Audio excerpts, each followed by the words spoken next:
I'm Josh, and I'm Tony. this is Tony, and this is Josh and Tony. What are we called? Movie Mob. We're reviewing The Snowman.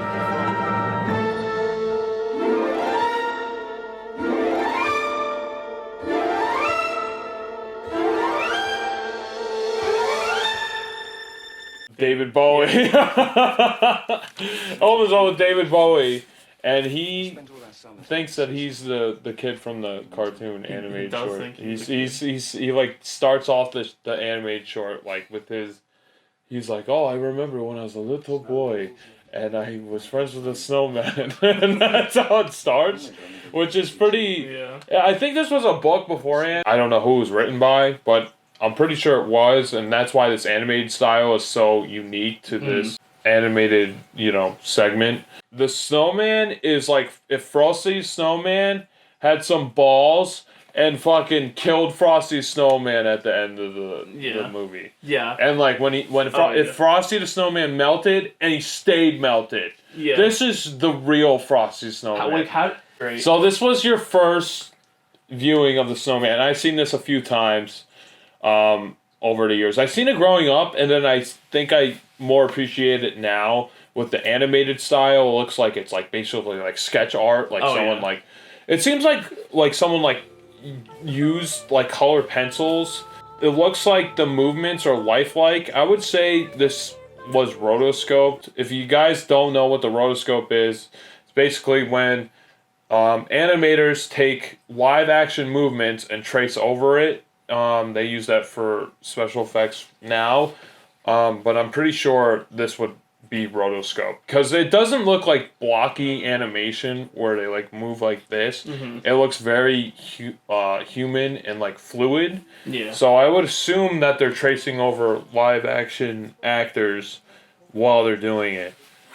So yeah, I know I spoiled the ending a little bit, but how did you feel about the snowman? Oh, I thought it was great. I thought it was like visually like beautiful.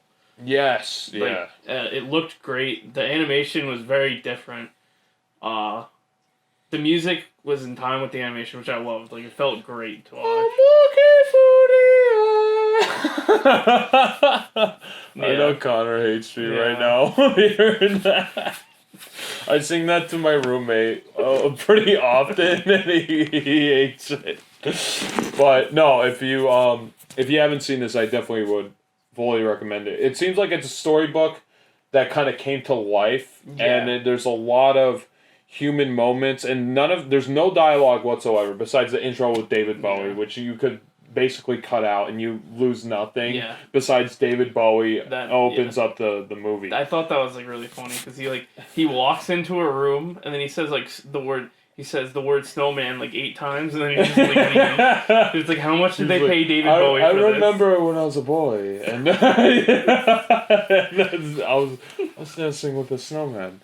I kind of thought he was going to show up again because it's David Bowie. Yeah, I'm surprised he didn't close it, but I think it would have sucked out the impact of the ending of the movie if he showed up. Like, I would have just started laughing if David Bowie showed up, like, after that, like, crucial moment where, his best friend, like, he created, melts at the end of the movie, and it's, like, heartbreaking. I'm like, oh my god, this is the saddest thing ever. It's not like I said, it's not like Frosty Snowman where he comes back, he's, like, just up and coming again. Like, this shows Frosty the Snowman has plot armor. Yeah. The Snowman does not have plot armor. Frosty Snowman the snowman just melts, like, and it's just depressing. He cries. He's, like, literally bawling about his friend who's dead, and then that's how they end it. It literally cuts right there. And, it pulls out, and he's just, like, on top of the snowman. And it's so depressing, and I think it's actually a good lesson for kids to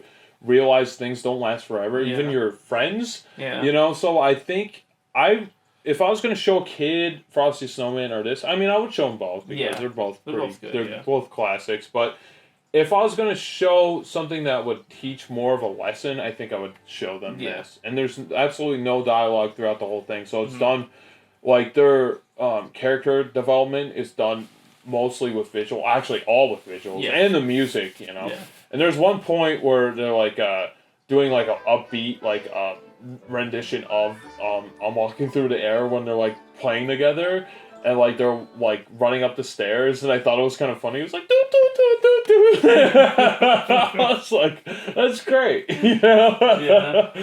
But yeah, and I think the most brilliant and like visually appealing part is when, and the whole thing is visually appealing, but when they're flying in the sky like over the city, and then they go over the oceans, and then they see the whales and they see the boats, and they like are waving to people through the windows. I just find, in the motion of the camera, like, I don't even know how they did this, because they did this before, you know, really computer animation. It looks like it's all hand drawn. Yeah. So like the perspective of the buildings and everything are like shrinking, while the snowman and the kid are like floating out into the atmosphere, like basically going over the horizon, and it's like following the kid and the snowman.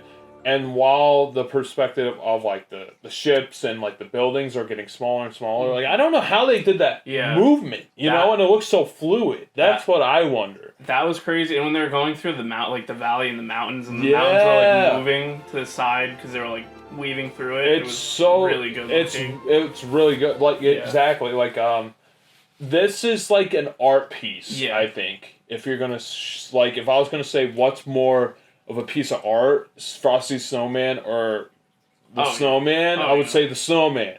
Yeah. The Snowman is more of an art piece. It's like a Van Gogh painting, like moving. It kind of looks like that. There's not really much I could really say about this, but without like spoiling it. I mean, we kind of did, but like just like how fluid the animation is and how like visually appealing everything is, like even every frame, like you can find something new every time you watch it. Yeah. And like you know, like I love even the wildlife. Like it looks realistic enough and stylized at the same time, where it's like you know, it's like it's his own realm.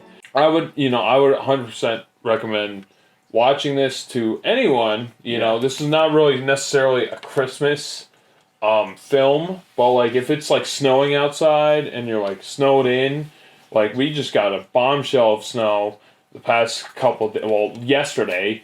We're still digging through, recovering from that one, we're in central New York, so we got hit with a lot of snow recently.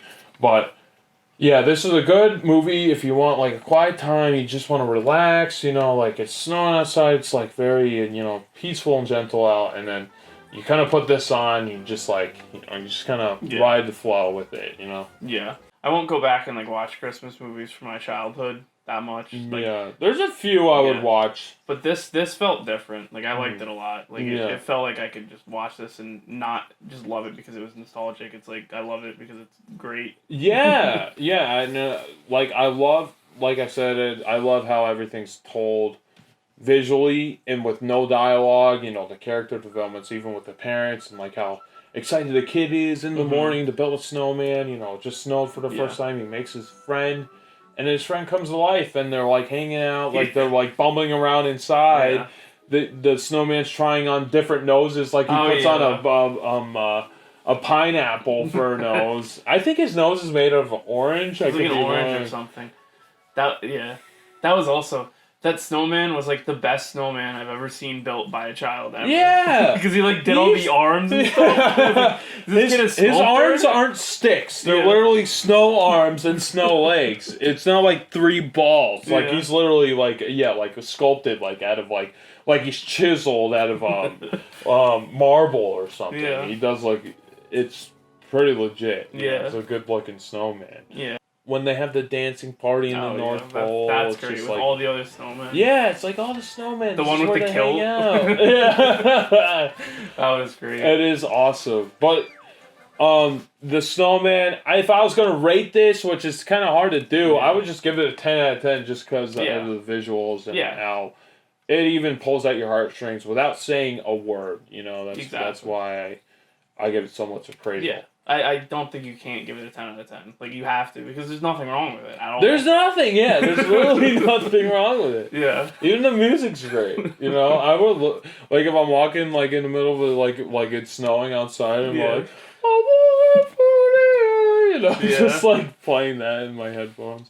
But if you want to bother your roommates, just keep singing that over and over again, and then don't give them any context for what it is, and then they'll absolutely love it. So, well, this was a Josh and Tony, a movie mob review. We'll see you next time, and goodbye. See ya.